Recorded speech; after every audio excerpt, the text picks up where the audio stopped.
thought I was different. I don't know. Okay. I could wear Roots track pants. And you are wearing Roots my track Birkenstock pants. Sandals. Yes. Every day of you my do. life. You have been. I need new Birkenstocks. You need new like Birkenstocks? They're smooth on the bottom. Anyway. But shirts. So I need a few shirts. Shirt. You don't be like, today is the day I get to wear my favorite shirt. And then I might stretch it to the next day. Anything comfortable. No. You don't have a favorite shirt? Not really. Like, Probably. maybe people don't. Do you have a favorite shirt? Send a picture of your favorite shirt. People are going to listen. I know. Wait, you know what I'm excited for today? We have a field trip. I was going to ask you, what are you looking forward to? Today? Like, besides dinner, because I don't know what it is. I don't know either. So the world is our oyster.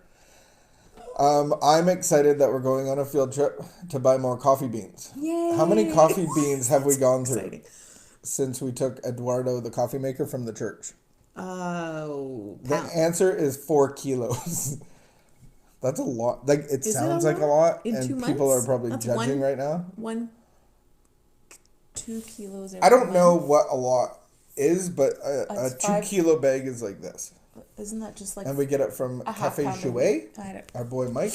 And today we're actually going to sample some other beans from Equator. We're going out to the city, the town, the village of Alma, where they roast their own beans out there. So we're going out there to pick up 5 kilos. No, 5 pounds. 5 pound bag. 5 pounds, which is 2.2 kilos. 2.2 kilos.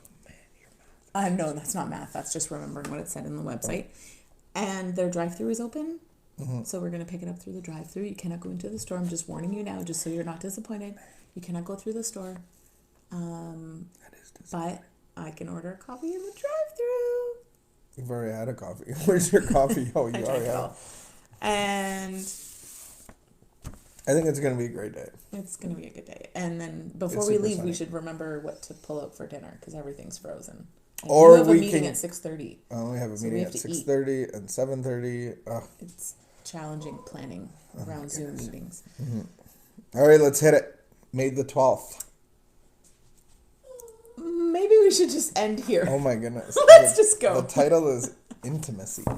Into me. You see, I just learned that like literally a month ago, and I was like, that is what intimacy is. It's not like physical, like I think of intimacy as like we're so sex. Intimate right You just now. think of sex? No, not necessarily. Somewhat. Okay. But at the same time, I'd never thought of like it's into me. You see, I'm being open and vulnerable. Yes. And so. Well done. Okay. All right. Yeah, we don't.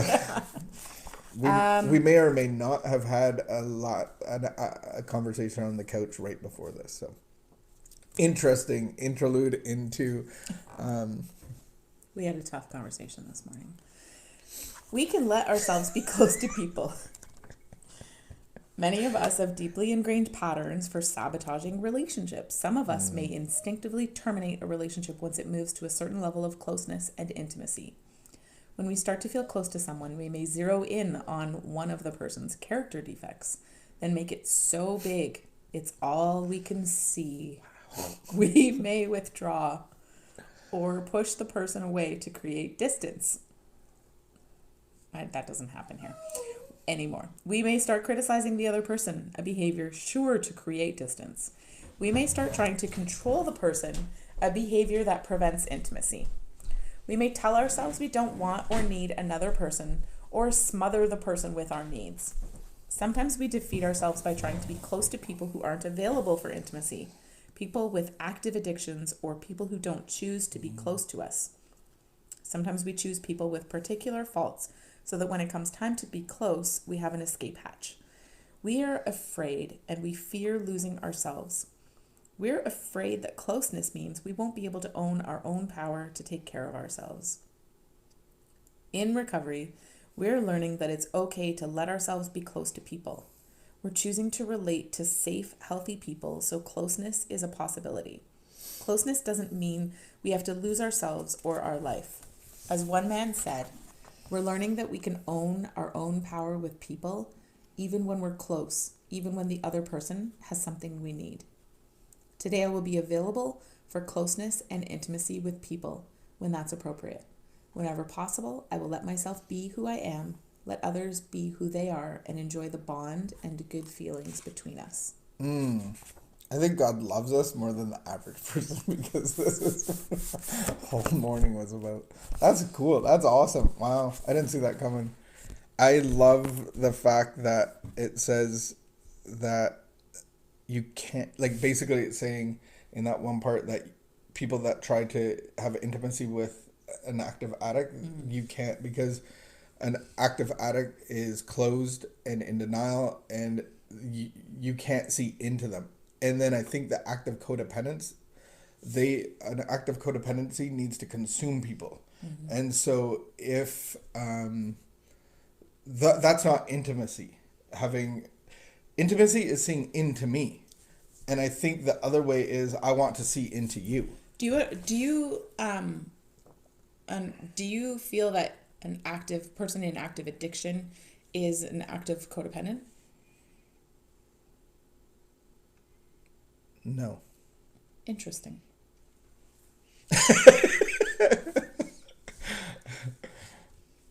Do you? I have read.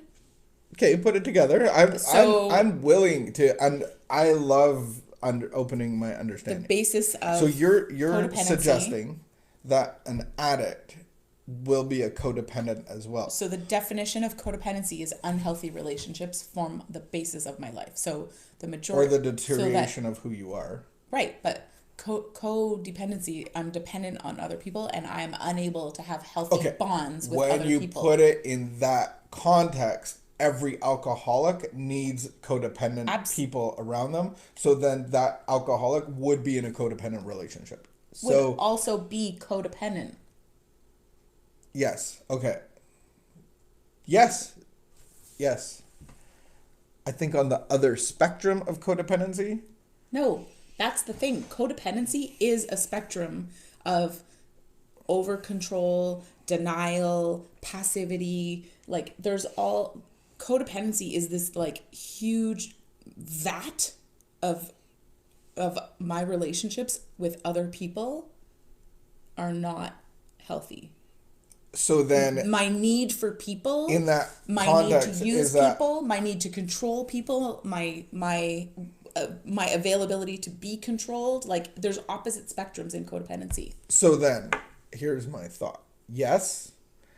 And then somebody that relates to substance abuse addiction that comes out of it is still having unhealthy relationships, but our goal is to, through the 12 steps, become spiritually fit to heal our spiritual sickness, and then our relationships start to get better. And we don't need to consume people. We need people to be a part of community, to see into me. And so I don't need to see into everybody else. Many people... I can be open and vulnerable with myself. Yes. Many people in the rooms of Codependence Anonymous have substance abuse have substance abuse issues in their past. And that is something that they've overcome, or they don't recognize that like the substance isn't the issue right now, but this trail of unhealthy relationships is continuing. And so then they enter the rooms of Codependence Anonymous. Mm-hmm. I guess those are metrics on understanding your health is how many broken relationships do I have? How much debt do I have? Why do I have debt? Why do I have broken relationships? Right. Those are because I think most of us in active addiction or active codependent, I guess now you're exposing the fact that we're all codependent if we're in substance abuse addiction or not, then we will be in denial and delusion of our state. But these things of broken relationships and missing work and all these excuses, because we use people to keep ourselves sick, and so we're enmeshed in those behaviors. So yeah, those are good signs to understand codependency and unhealthy relationships and addiction issues. Because I think a few years down the road, as the substance use or misuse was in our past, you could look in the rearview mirror and still see it, but we were a few years down the road and we were having all these like relationship things going on, which of course are completely gone now. But when they were there, it was us learning to relate to each other, us learning how to have a healthy relationship. And I don't think it's fair to just talk about one person in that relationship as being codependent, because the other person... do you look at me as a codependent? Yes. Oh, that's so dirty. Because I am sick of you looking at codependence and thinking that's so dirty. No, my friend Kevin Williams talks because he's alcoholic, and it's hard to fit a drug addict into the rooms of alcoholism, and he calls them dirty drug addicts. But we've all done drugs. We're all in codependent relation. I apologize. I just want to make amends to all the beautiful codependent people out there. Is that a thing that addicts do? I am one of you. Yeah. Oh, yeah. Put We're themselves elite. above other people. How did we start this? We're different. Are we? No. What's your favorite shirt? Boom! See, we're all the same. All right. Good luck for today. May God be with you and bless you. Blessed. I hope you can grow in intimacy with the people around you. To me, you see. It doesn't happen easily. Not consume you. It doesn't happen easily, but it's worth it. Gosh darn.